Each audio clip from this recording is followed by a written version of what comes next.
Welcome to another episode of VGN Weekly. Members of the Virtual Grip crew will recap the previous week's races and bring us one-on-one interviews with racers, league owners, and commentators, as well as others from within the sim racing community. Please like and subscribe to the channel and ring that notification bell so you don't miss any of our broadcasts. If you are a league owner or potential sponsor and have a broadcasting need, please visit virtualgrip.net for info on how to get in touch with us. Thanks for tuning in today. Now let's go find some grip.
Welcome back to VGN Weekly, and I am your host, John Hine, and I am here this week with the Shoe. Adam Schoen is our guest, and we welcome Adam. He's been with the BRL since 2019. He has got 322 starts.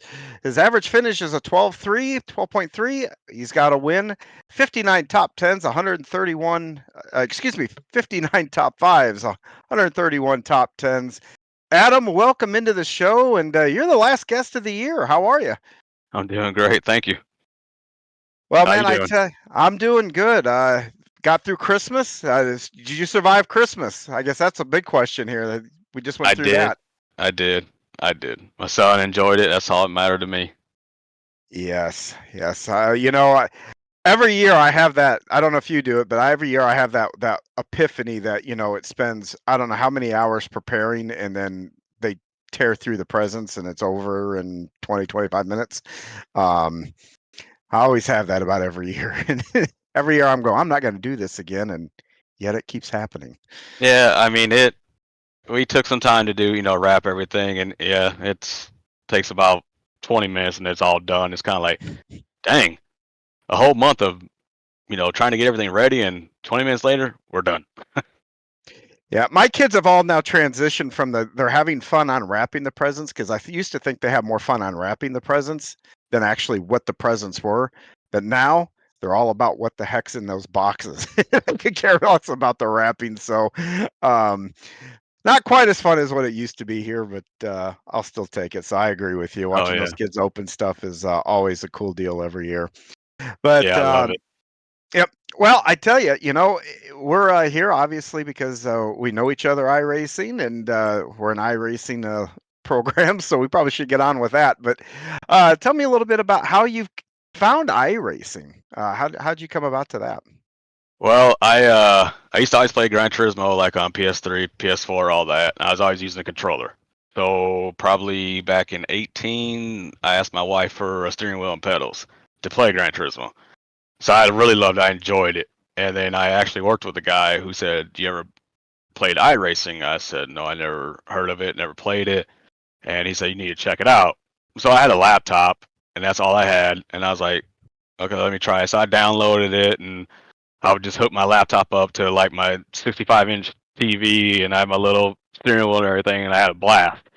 But I mean, I just got hooked, and then I found BRL, and I was racing with BRL, and I'm not gonna lie, I thought I was like, I always would practice. I'm like, man, I'm great at this game, but nope. Once I got into VRL, it was basically you ain't nothing. So I enjoyed it, and it just went on from there. Really, and I just upgraded and upgraded, upgraded. So haven't What are left. you? You mentioned your little wheel and all that. What did you upgrade to? What are you at now? Well, I had a T150, and then oh geez, I upgraded to a Semi Cube. No, I take that back. Upgraded to a Fanatec steering wheel, then I upgraded to a Semi Cube, and then I actually downgraded or slash however you want to say. But now I run the Moza R16, which I really enjoy. Now I know the Semi Cube 2 Pro is way above, the Moza, but I think to me personally, the Moza and the settings is more in my range. Like the SemiCube 2 Pro is amazing, but there's just so much you can dial in. To me, the Moza is more simplified. So I just feel like I run better with the Moza than I do the SemiCube. But that's Well, just my creature personal. comfort. Yeah, well, creature comfort. Whether it be sim racing or real world racing is. I mean, a comfortable driver is always a little bit quicker. So if your seat feels right, or even going from a desk chair to a sim rig is amazing. The difference in that itself. But I got to ask you, how long did it take you between your initial, oh wow, this is really cool? How long did it take you before you got your first upgrade? Hmm, I bet probably 6 months. Wow. If Okay. if that, like I got hooked and I started looking online and YouTube and all these different stuff, and it just I just went from a little chair and a little steering wheel to Trip 27s and a little cockpit, and then I actually made my own wooden rig. So I had all that because I figured I'd save some money, and that I swear I think my house could have blew away and that rig would have still stayed there. It was so heavy. And then from there I upgraded to another 80/20 rig, but it was kind of flimsy.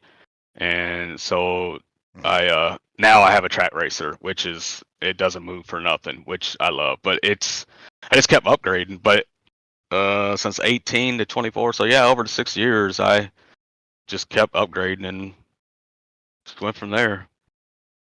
Yeah, my wife and I were talking the other day, and she asked a question that no iRacer wants to be asked. It's like, "How much do you think you've spent on iRacing altogether and everything?" Oh yeah, That was one of those where I froze and it's like, "Can I back out of the room slowly?" yeah, Um, I was thinking I was gonna have to get somebody, find a couch to sleep on, but we survived. yes. Well, I don't think it's all. I mean, yes, the equipment that we use, the brake pedals, the steering wheels, all that, the little button boxes, but you still have to have, to me, a really good PC to run it. I think that's where Yes. a lot of the money comes in to Yeah. play. Yeah, So, that's for me. I mean, it's like the engine of the car. I mean, hmm you get through, and then those motors on those cars are really the big cost on them. Luckily, they don't blow like normal engines, nor do we got to go get them refreshed. Well, I guess we kind of do. You got to upgrade every now oh and yeah, then, but yeah, it's yeah, I think that was my first upgrade was a more powerful PC so I could turn on the bells and whistles. Mm. Then I think it went to a wheel. So, when you first got into iRacing, was there a car or a particular series or whatever that you were drawn into? I just what really made me get into iRacing, really, or not get into it, but once I downloaded it and started tinkering around, I love short track racing, hometown short track racing. That's what I love, like little quarter miles, I just love More that easy. type of racing. I mean, I just love it. So like late models, street stocks, I just love that stuff. So, and it was I think my favorite car that when I started was probably the Legend. Like I love driving that little Legend. I mean, that thing was ring, ring, ring, ring, ring. I mean, it just was great. And I wish there was a league I could get into that was actually really serious about it because I like the car. I think it's a really fun car to drive. Yeah, and they just upgraded that car too. I don't think Hmm. I've been in the car since. Now that you say that, I don't think I've been in the car since they upgraded it. Um, Well, those, the smaller tracks and all that are a heck of a lot more fun. Like I was saying, a bull ring, basically. Hmm. You did the legends and whatnot. So uh, when you found BRL, I mean, what attracted you to BRL? Because probably 2018, I don't think we had legends on the track at that point. We BRL did a little test thing, I think, on the Legends, and I don't think it lasted but a season, which is it's fine. I mean, some people love them, some people don't. When I was looking for a league to join, I just kind of kept going through running through. What really attracted me is because they ran street stocks, they ran the regular late models then, and then of course at that point was the SKs was the one that you had to basically make your way to because that's Yeah, the only one at that point in time that was YouTubed or yeah, broadcast on YouTube. invitational. Hmm. So uh, I have to, I just want to say this now because it came up to. I really have to thank Lowell Jewell for believing in me because when I first started,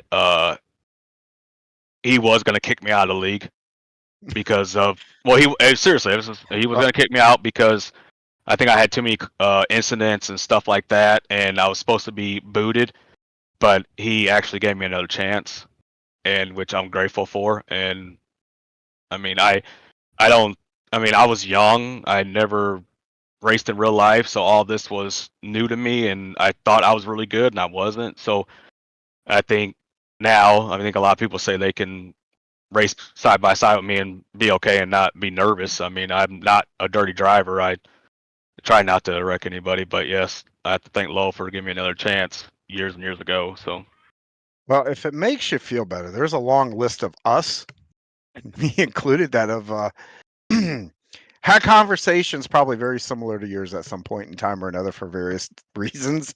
So that is one thing cool. And I've said it many times on this show. Lowell, this league is what it is, and then Lowell's Mhm. a big part of that, and makes good decisions with drivers and stuff like that. And it's a tough league to like you said, cut your teeth in. Number one, Mhm. there's a lot of really good drivers in here, and two, and quite frankly, if you're causing problems on the track, I mean, Mhm. that you can go, get bounced back down and out of that invitational, which is, yeah, it can be a tough decision, but he does make them, like you say. And but you know what? You're here, and there's a learning curve there. That's the Oh other yeah. thing that Lowell will do, is give you that space to learn, and that's not common. Most people will just bounce people, for willy nilly for no reasons. But I've raced around you many times, and I can tell you, you know what, man, I have no problem going door handle with you. It's always a good time there. So, um, but anyway, as you come up through the ranks and all that, and you got to the SK. Um, you're still on the bull rings, but you're on a car that's probably a little quicker. Tell me a little bit about how you felt about that escalating speed that you felt in those cars. Each one got a little more difficult. The reaction times became a lot quicker. Mhm. Getting yourself out of trouble becomes more difficult the further up you move. So tell me your perspective on that, moving up through that tier system. It I always enjoyed the SKs. Like whenever I would do like the practice sessions or the weekly things, I would do the SKs, and I could tell you that when you're running in, just regular old races compared to a league, it's totally different. Like that's another thing. Like not gonna lie, like street styles, I'm like, okay, it's great. I could run, and then the late miles was fun, but I always felt like I was like fast in the SK, but it just had so much grip. But then once I got in the invitational, I got in that league with all them. Yeah, yeah, I thought I was fast. I wasn't as fast. Yeah, those guys, and that's the other tough thing that probably is understated too. It's not just that those guys are fast; they've all raced together for so long, so they can push a lot harder than what you could in an open server against somebody, let's say, you don't know. And that's Yeah. always a cool thing when if you're behind somebody, that you've raced for years, you kind of know what you can get away with. and maybe what you can't. You don't want to put them in a bad position. You don't want to put yourself in a bad position, and that helps. Um, how long of a time did you think it took you to kind of get where you were comfortable running around those guys? Because you said you kind of had some bumps early on, but where you're at now, you can go toe to toe with anybody in the league. It it took me a while. I said I love the league. There's a lot of great guys. I mean, I've learned a lot. J.R. Shepard, them. I mean, JR's just um, he's on his own level. I mean, that Yes. dude's he's amazing. He's took me out on track a couple times, but I think a lot of I don't have a lot of time to practice, so I think it took me a lot longer than other people. Because I talked to other people in the league, and they're like, "Yeah, I run Saturdays, and I'll come out during the week and run 30 or 60 minutes of practice track," and I just never have that time. Like my practice is whenever we get ready to go on Saturday night. So I think, oops, sorry, I hit the wrong button. So Saturday nights is kind of like my practice as well.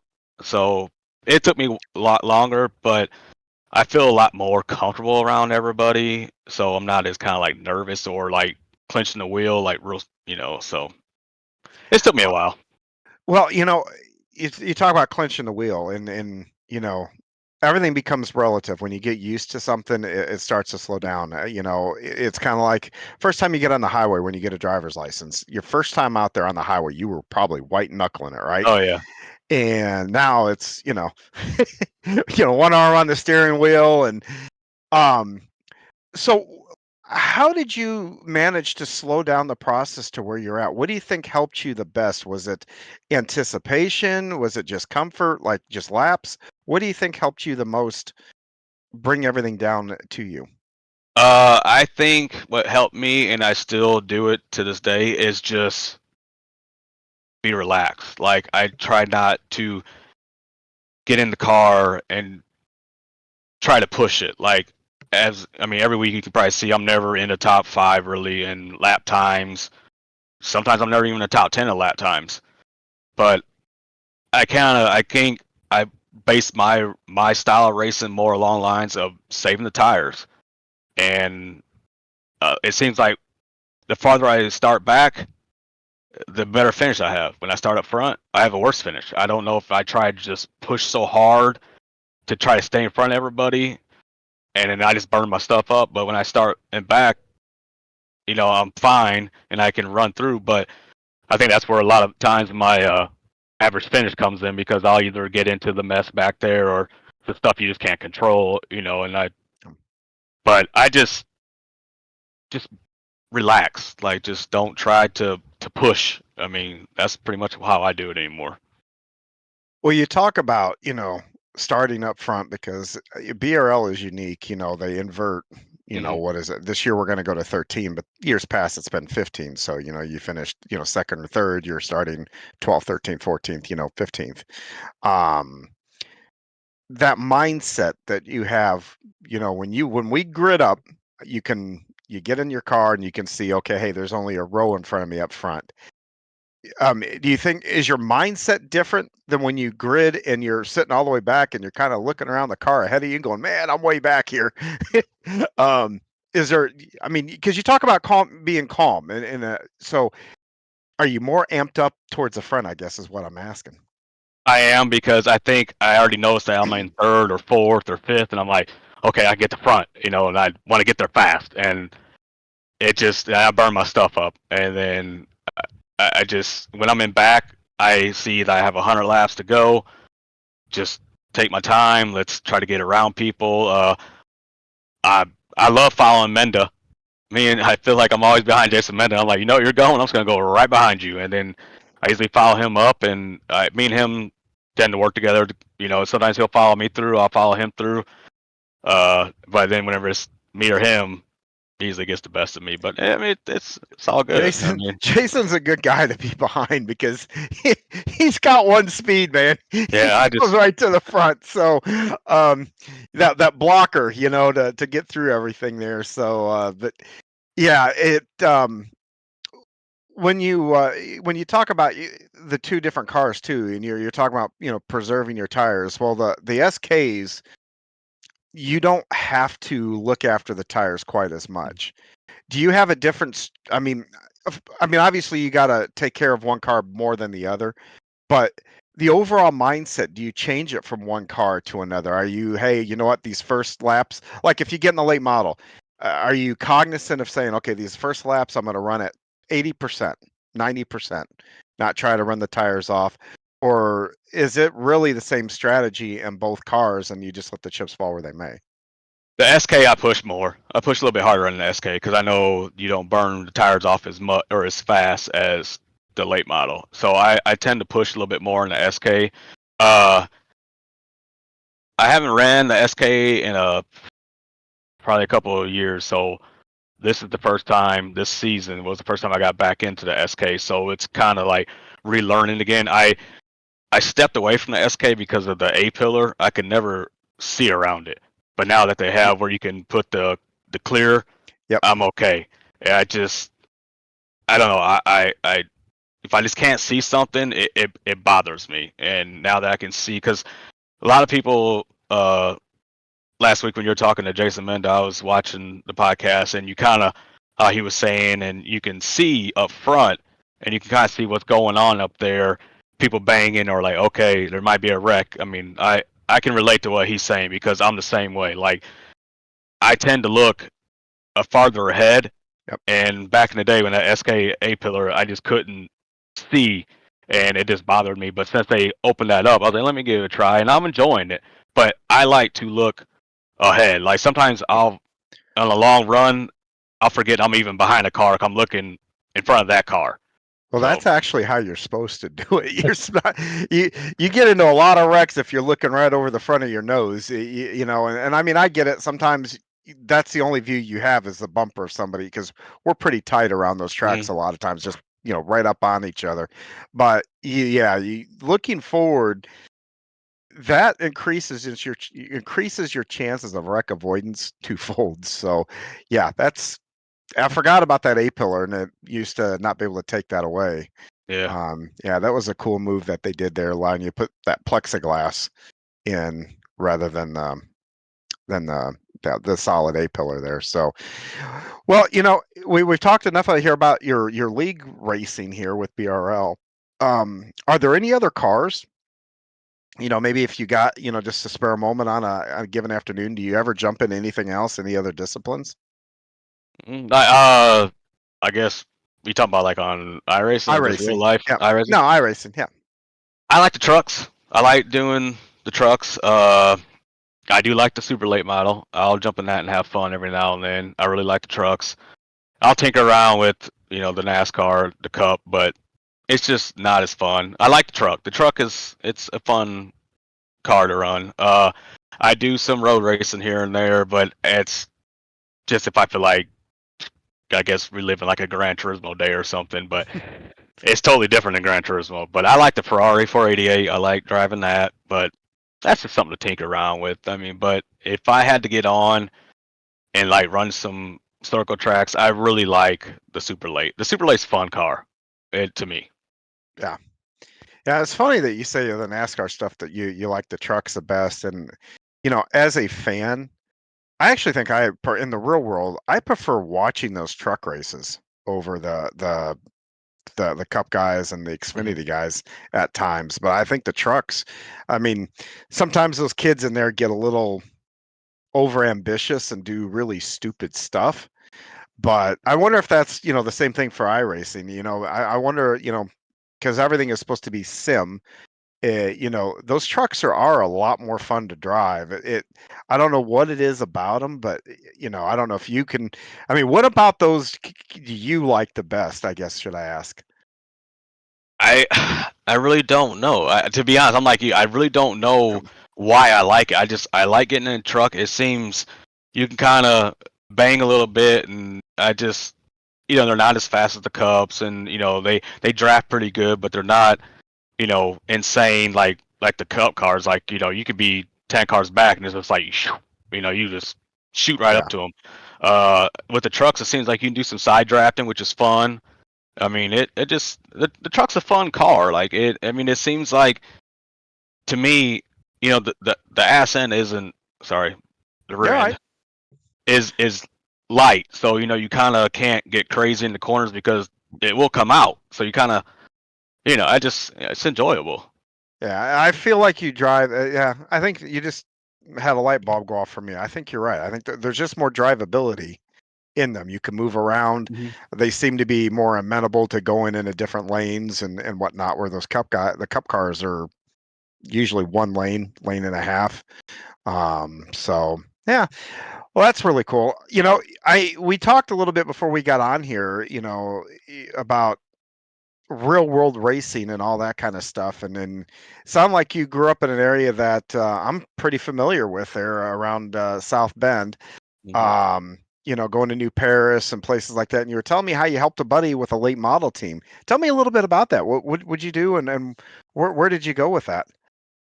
Well, I used to always go to South Bend when I was young, like 10, 11, 12, 13, all the time. And I used to always watch him.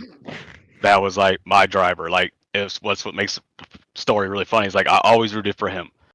Well, we got to be about 15 or 16, and one of my buddies knew him. And so he took me over to his house, and I started just, hanging out with him, helping him on the car, just whatever he needed, because I was always a smaller guy, so I'd get inside and just clean the windows, whatever, help change the tires, just stuff like that. And we became good friends, so I'd always help him. They used to always call us the six pack because he was the only one who drove, and we would go to like Plymouth or South Bend, whatever, and he had like a what was it, like a 89 or 91 Suburban, and like all of us kids would just jump out, and then it's just like a bunch of kids, and we used to go, and I mean we used to dominate. He was a hell of a driver. I wish he never would have stopped, but he just like anything, he just got tired of it. So, but that's pretty much how I got with him. So I enjoyed Now, it. now I want to go watch the movie Six Pack. That's a good movie. It It's a is a great good movie. movie. It's one of the best racing movies ever, in my opinion. Yes. You went to South Bend and you knew Paris. I think you said went up Mhm. to and like the Kalamazoo Clash. Did you have a favorite that you kind of got jacked up for? With that, hey, well, cool, we're going here tonight. I like Plymouth. Plymouth was always fast, even though the bank wasn't as much as South Bend. But it seemed like Plymouth, the it was fast. I enjoyed it. Now Kalamazoo was always fast. Yeah. We went to Jones a couple Oh, times. M40. Yeah, Yeah, went there a few times. I forgot said about that one. when we went to Kalamazoo, that pretty much opened, I guess, your eyes of how much how good of more people are out there. It's just, I mean, we went up there and we soaked tires and all that, but they were so fast. I mean, that year we went, or the couple years we went, Johnny Benson was running, Ken Schrader was running, and I believe the Bozels were running. They were just amazingly fast. I mean, I think we were in the B main that night, and it makes you open your eyes, Yeah. especially when you think you're that good and you go somewhere else and you're like, yeah, nope. Yeah, that Kalamazoo Clash is probably one of the toughest races to make in the country because the years that I've gone up there, and it's been a while since I've been up there, but when last time I was up there for that, there was 70, 75 cars trying to make it into that feature, and the entire 75 cars might have been, separated by a second. Yeah, I mean, the Um, competition is just, yeah, I mean, I couldn't imagine what it is nowadays, but 25 years ago, it was yeah. insane. Like, Yeah, and when I say a second, I also should preface it that by saying, 40 of them were probably within a half second, maybe 2/10 of each other. I mean, they were just pow pow pow right on top of each other. But yeah, a lot of good racers up there. The Bozels are fantastic up there. Johnny Benson cut his teeth up there. You have the Senecers, that have all been up there. Ryan's family that is really big up there. Um, yeah, really good racing. If you're ever in and around, almost central Michigan, Kalamazoo, even on that place, just even on a regular weekly show, hmm would pull in 130 some odd cars across all the divisions and still pull in, 20, 25 super late models in yeah, for those things at that point in time. Now, I think they've kind of gotten together where they're that super late model group now goes over to Flat Rock and runs, their M40, New Paris, Kalamazoo, and they kind of do a little touring Mhm. thing, I think now. But yeah, what a cool area, and what a lot of Oh really yeah, cool tracks up there. You that's the second experience that you had. Your first one though was drag racing. Now that yeah. is cool. That is something that man, I've never done, but I've always had an interest in. Tell me a little bit about your drag racing. Well, when let's see, when I was 13 years old, my dad wanted to build a drag car, and he worked on cars for a living.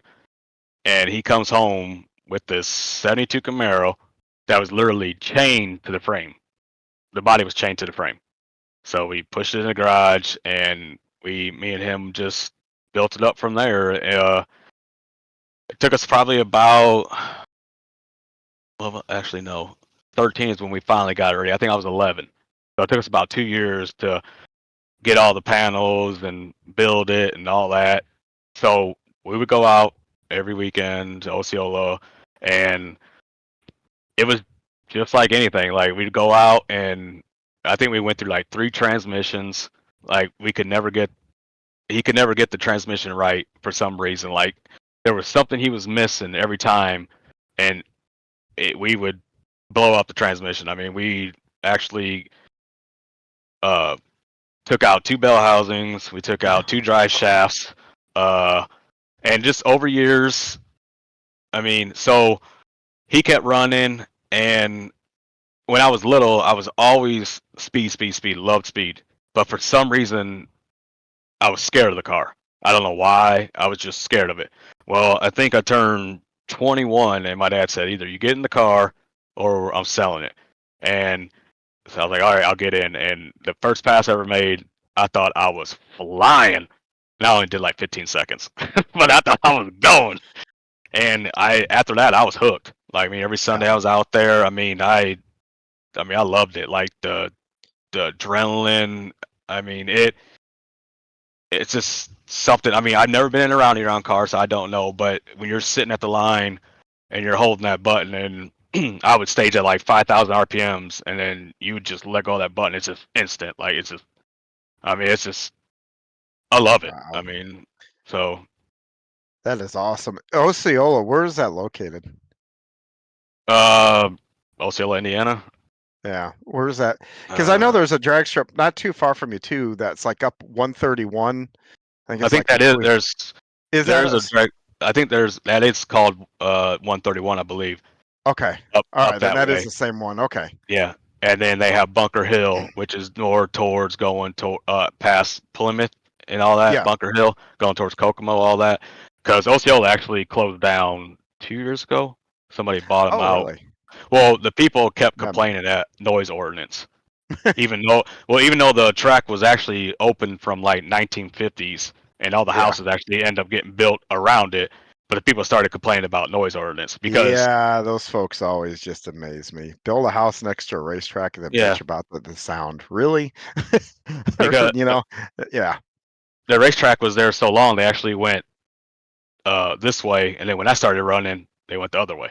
So Yeah, that was that's a why little I'm bit actually rough time. surprised South Bend Speedway has stayed where it's at and everything else. So there's a very strict curfew there. I think they've got to be done like at 9:30, 10 o'clock. Um, but there's a very, very strict curfew there. Well, they used to, actually. I don't think they weren't anymore because I remember leaving there about Oh, 11:30. But mm. South Bend is no longer. Oh, is it not? Okay. Yeah, They because it's right there on Highway 2. Yeah. they actually sold it. Oh man, that's too The bad.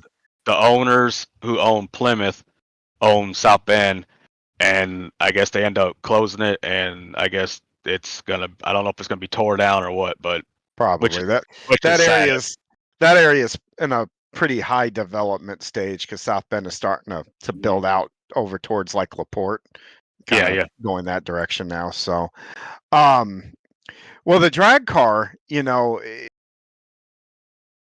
what was I gotta ask because I mean, drag racing is all about speed. So, what's the fastest you've gone in one of those?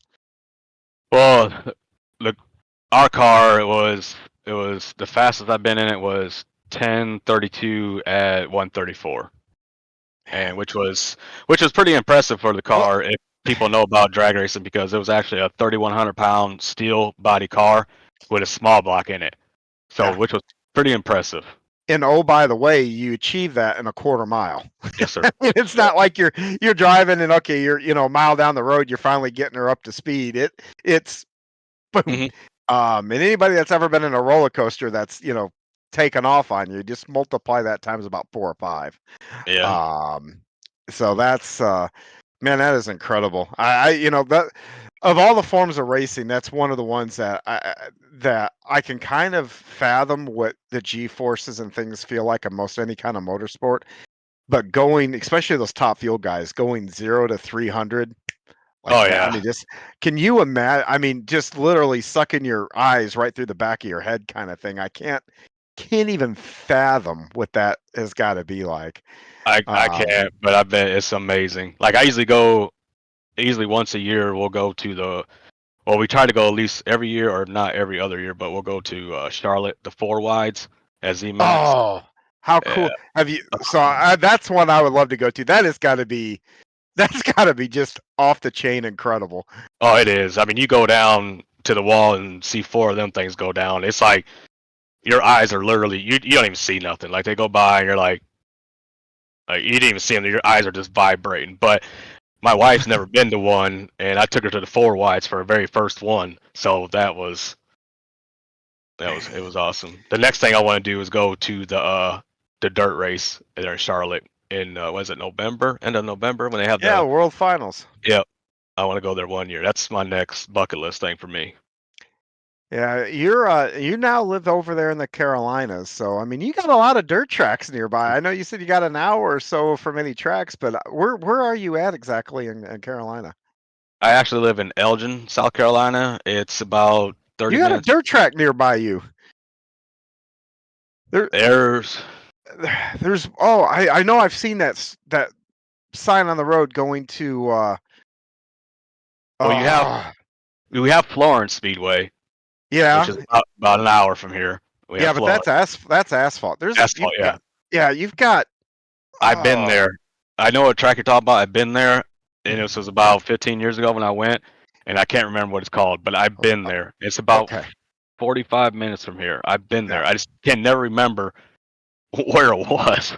Yeah, well, in choosing those world finals, you'll really enjoy that because you're going to see a lot of disciplines. You'll have the wing sprints there, you have Mhm. the late models, you got the big blocks, and actually you can go and make a kind of a week of it because even before those cats get in there, they're running the street stocks, they're running the crate cars. I mean, there's a lot of racing that goes on through that time period, not just the world finals. Um, you talked about the legend cars. Have you ever gotten over to Charlotte to watch that summer legends shootout or whatever? No, I never. The one that's in July, right? Yeah. Yeah, I've never got there. I wanted to go because one of the guys who I used to race with in PRL actually runs his legend there. Mm. But I always wanted to go down there and watch him, but I never. I mean, it's always during when I have to work, and so I never got there yet. But I do want to go one year. Yeah, I would think that'd be a pretty cool thing to go watch. That's pretty intense. You got watch all those rich kids and their dads, Yeah. duel against each other. I think that's what it's come down to nowadays. It's just the rich kids and their dads. Well, you talked about having to work. Tell me a little bit about what you do. Well, I used to be a Lexus technician at Lexus and Jim Hudson Lexus. I worked there. I still do, but I worked on cars there for 18 years. I decided I didn't want to wrench anymore, so I went over to parts. I worked in the parts department for about a year, did all that, and then it just was too slow paced. Like from constantly going and working. Well, they asked me if I wanted to come back in the shop and basically run the whole shop. So now I'm basically the dispatcher slash shop foreman. I hand out all the work. I basically have 22 guys underneath me, so I have to Oh, hand work out to all of them. I help them when they have questions of working on the cars, like the newer guys, like, hey, I'm having a problem with this. Can you help me? I as of right now, we're starting a new thing where we're offering like a lube service type thing that we never had. So now I have 4 lube guys I'm trying to train to do 2 guys to each car to try to do it, in a fast manner, not mess up, and then try to do like okay, this is, you do the tires, you do the oil, just so I got them 4 I'm trying to train now, and it's all about teamwork. oh yeah, but by the end of the day, it's mentally exhausting because I'm watching 22 guys, I'm trying to train guys, I'm trying to hand out work, I'm trying to help people, I'm trying to answer questions. It just tough, mentally draining sometimes. Well, how long did you say you've been there? This January will be 20 years. Wow, that's impressive. Congratulations. Thank you. When with that kind of work and all that kind of stuff, is that a 5 day a week job? Is it 6 days, 7 days? It was 6 days. Before when I was wrenching, we would do every third week we would have to work on a Saturday, so we'd work like 7 to 5. But now since I'm in this position, I actually have to work 7 to 6 now, but Oh only no. Monday through Friday. I don't have to work Saturdays. But a lot of times with what goes on in the shop is I'd have to say maybe 30% of the time I might get a lunch. Like I'll just eat something right at my box or at my little desk and just keep going because I have to watch everything. I mean, if the customer comes first, I have to, I'll have 10 to 11 waiters that are trying to get in, and so I just eat and just keep pushing work out. So it Man, just, you've got me exhausted now just hearing what your days are like. Good Lord. Saturday nights, that's a nice release then, coming around a BRL, isn't it it? is. Well, Well, I mean, go ahead. during the day when you're trying to do the job I do, like we usually have about 75 cars come in a day. But on top of that, I have to try to get like the new cars that come in that people bought and are wanting. So they're called like PDIs, which is like a pre-delivery inspection. So I'll usually have like 5, 6, 7 of those. But every day they sell cars or bring cars in, so I have used cars as well. So I'm usually trying to pump out about 100 cars a day with a shop of only like 22 people, and it Wow. gets yeah. Yeah, exhausting. Hmm. Well, the one of the cool things here, about you is your family's also been involved in BRL, with Gargamel's Kitchen. Let's give him a plug real quick. Tell me about Gargamel's Kitchen and who is the owner to you? The owner is Jacob Catanzarite, he is my brother. He lives out in Colorado, and at his, it's nitrogen basically, for you know, uh, making like cupcakes, stuff like that. Stuff for what they use basically whenever you're trying to pour a soda, basically food Yeah. trucks, stuff like that. And so he's actually the one who actually helped me basically get going in iRacing. Like Oh wow. he's the one who kind of funded my little upgrades. Well, why the So heck hasn't he been on track then? he always wanted to do it, but he's always worked a lot too, and because it basically it was him and like his wife, and so basically he had to do like all the pumping and selling and Yeah. all that. So, but he knew that I enjoyed this so much, and so he basically just sponsored us because I raced it and I wanted him to, and he knew that I liked it, so he sponsored. And Well, we have really appreciate that, and through the years, and because of him, we've gotten to watch you on TV an awful lot too. So that's really really cool. And you also mentioned that you're married. How long? How long you been married? I've been married 6 years now. I've been with her for Congra- 10. Uh, Congratulations. Thank you. She actually has her own business. It's called Uniquely BB's, that she makes like shirts and cups and stuff like that. So she's kind of making her way up right now. Like she does like engraving in bottles, and so that's my next step, hopefully, to actually have Uniquely BB sponsor a season. Oh, nice. Well, So does she got a website? she does, and I don't have it in front of me right now. Oh I no. I know. Oh, all right. Well, I'm sure if you just type in the uniquely BB, you'll probably It's find it. I'm guessing, it, right? it's like Uniquely BB. So I got to give Lowell the card because Okay. uh, ba- I basically put for the late models. I fronted. She has a card. Yes, I have to. I told her to send me one Uh, last night, but of course, did uh, she? We'll No. get one on the air. We'll put it in right here. We'll have hopefully Ryan can get that put in there so everybody can see that. But very cool. So the difference, she just does it like the shirt you're wearing. I'm assuming she made. She didn't make Nope. this one, but Uh, she had made me other ones. She's made me one with like my number, my name, and just tinkering around. But she made a lot. She's just getting going, getting on her feet, but she's doing really well. very good. She actually got business from Lexus to make Oh wow. little Lexus shirts. So she's been making those for our store for the like the detail people because it's warm during the summer because they're like thinner shirts. So she's been making those, and so she's getting there. And Oh, I that's told her not that bad.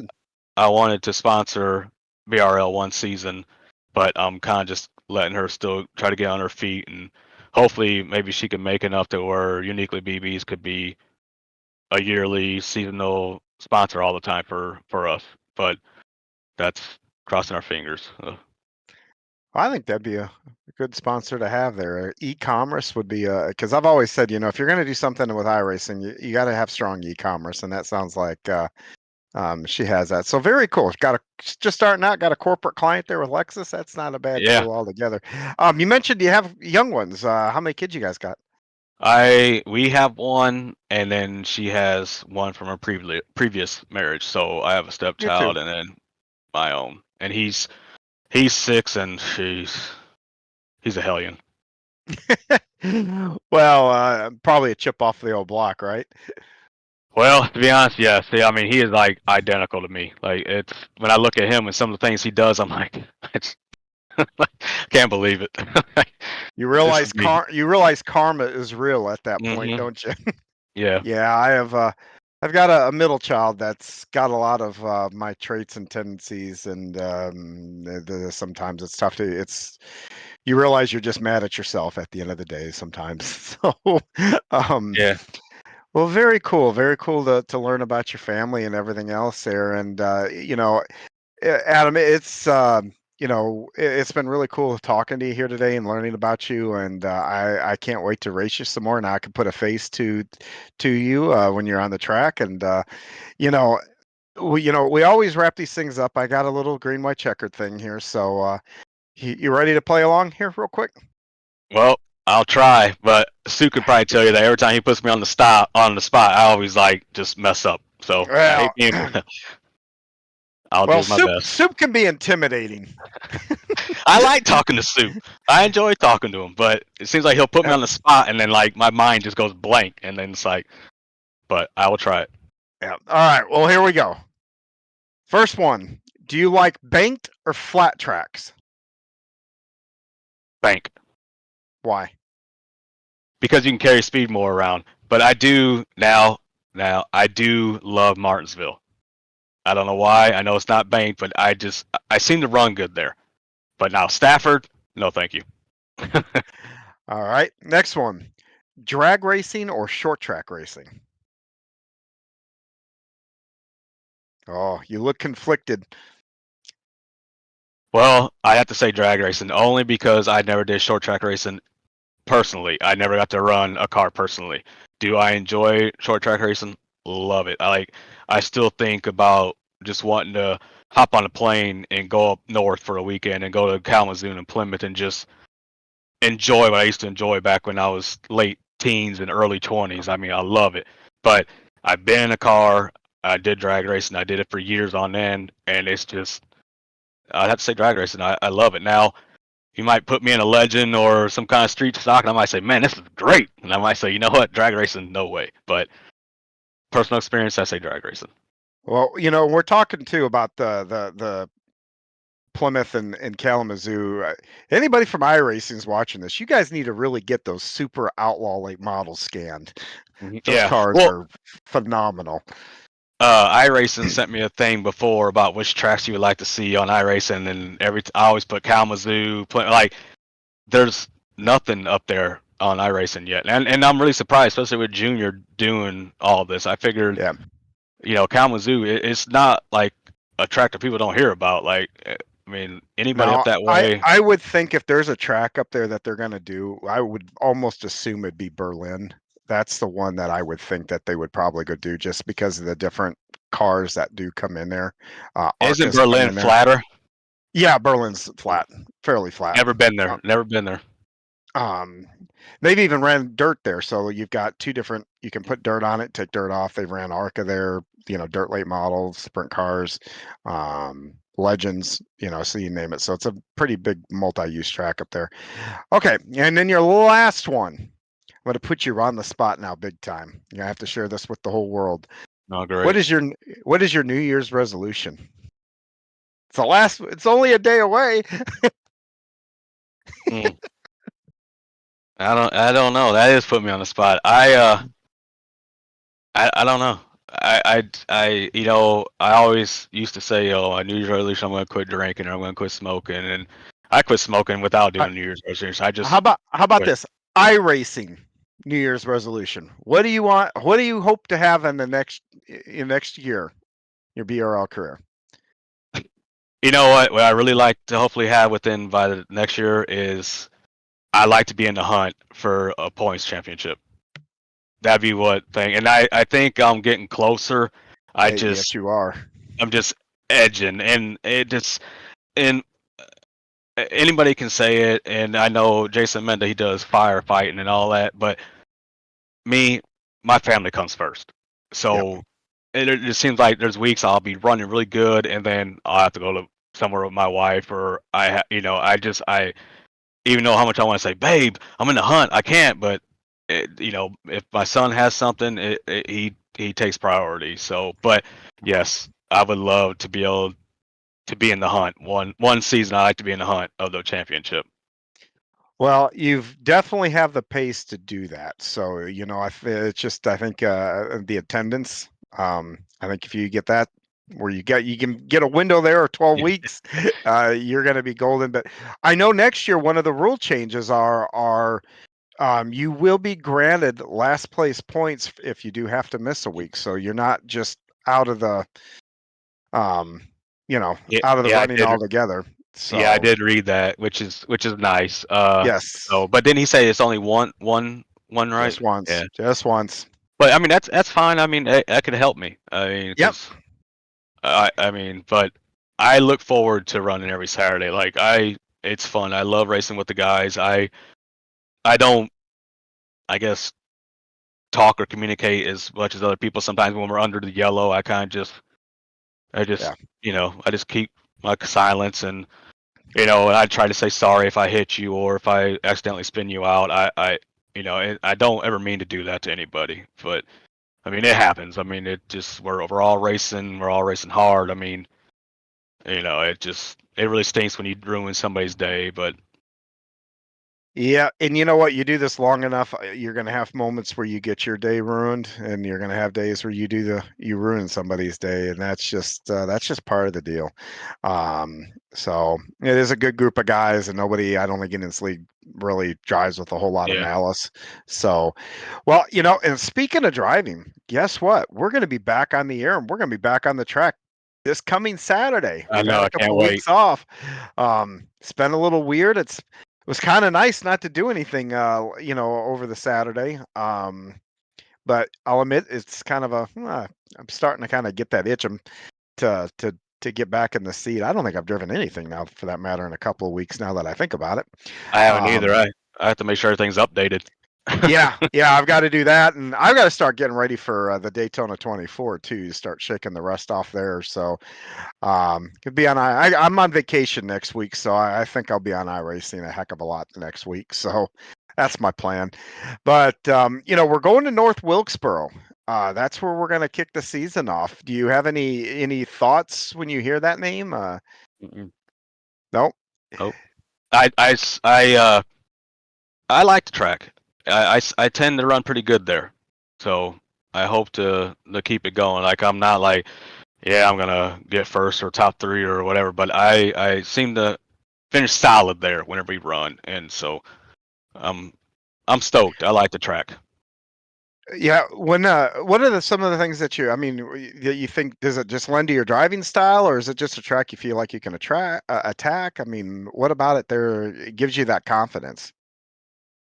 I I think it's more my driving style. I mean, because you can kind of maybe, I mean, not really maybe, but you can kind of diamond it a little bit, or you can kind of Yes. run just a little middle line as well, or not really middle, but like between the first and second, you can run that line. But it's there's multiple grooves. I feel like, I mean, you can pass on the outside, but I don't think you want to be there too long. So I I've been trying to get better at passing the outside. I think I'm getting better at that. Like, so when I'm out there, I'm not like, oh my god, I gotta get down. I gotta get down. Like, I'm okay. As long as there's nobody in front of me or something hold me up, I'm fine being out there. So, Yeah, there is an art form to running that outside and getting it to where you can roll the top line like you can the bottom, and that takes a lot of practice. oh, it does. Um, I'm and that's not a great track, at but it. that's a track that you can do it, and you can do it Mhm. for a period of time. So yeah, I look forward to hopefully 2 lane racing there. And man, I can't wait to get back on the track. Hopefully, I'll be there Saturday. I'm not going to commit to being there yet, but hopefully, I'll be there Saturday, and hopefully, I can see you, and maybe we can finish 1-2 up there, huh? Hey, that'd be nice. I can tell you one thing: if I had a choice to be on the inside or the outside on too wide, like being too wide, I would pick outside. Oh, there at Wilkesboro. Any track, any track. If I had Yeah, to if I had to race somebody side by side, I'd rather be on the outside than the inside because I feel like the inside, you're down. You have to just the corner entry is tighter, yep, and if you get on the gas too much, you you drift up into somebody. The outside, you can tend to you have more outside room, and it just you have more wiggle room. I would say. yeah, So if it was me, I'd rather be on the outside. yeah. I like running the high side, but that's the dirt driver in me. I've always liked being up right up against the boards anywhere I go, but we don't get to do that very often in on the asphalt side of things. So, well, I tell you what, I really appreciate you taking time this week and hanging out and chatting with us here and taking time out of your hectic schedule, man. And I can't wait to race you again this coming year, and I wish your family all the health and happiness in the new year.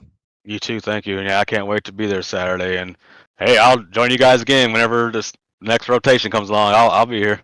We're gonna definitely have you back, Adam, and I look forward to it. So until then, all of us here at VGN would like to thank you for watching our conversation with Adam Shane, and we will see you next week when we have Josh Buckley. He's going to be our first non-BRL driver. He's going to be he's one of the yesteryear and red light racing drivers, so which will be coming up on VGN this year.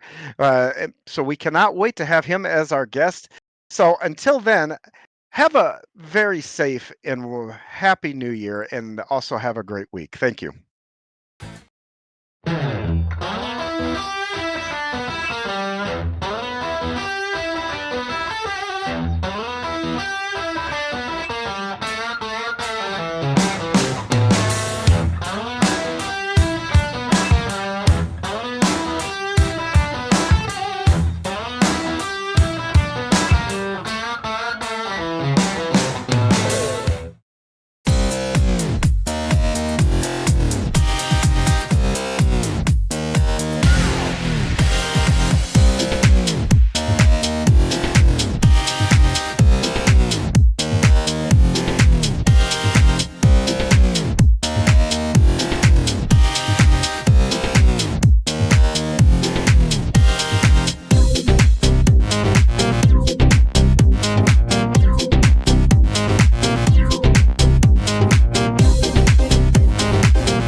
coming up on VGN. On Tuesday, January 7th, VGN Weekly will air at 9 a.m. Eastern with special guest Josh Buckley from Red Light Racing. The Bootleg Racing League doubleheader Saturday night will return with the modifieds and late models from North Wilkesboro Speedway on January 4th at 7:40 p.m. Eastern. And coming soon to VGN, Red Light Racing's Skidder Creek SK Modified Series will debut on January 9th. The OBRL's NASCAR Cup Series will begin its 36-race schedule on February 16th. The inaugural Yesteryear Racing IROC Series will fire up on February 18th, and the VGN debut of Yesteryear Racing's 1966 Tour Modified Series will kick off on February 25th. You can see our full schedule at virtualgrip.net/calendar. Thanks for tuning in to this episode of VGN Weekly. Join us next time for race recaps, interviews, and much, much more. Please like and subscribe to the channel and ring that notification bell so you don't miss any of our broadcasts. If you are a league owner or potential sponsor and have a broadcasting need, please visit virtualgrip.net for info on how to get in touch with us. This has been a production of the Virtual Grip Network and the Skidder Creek Motorsports Group.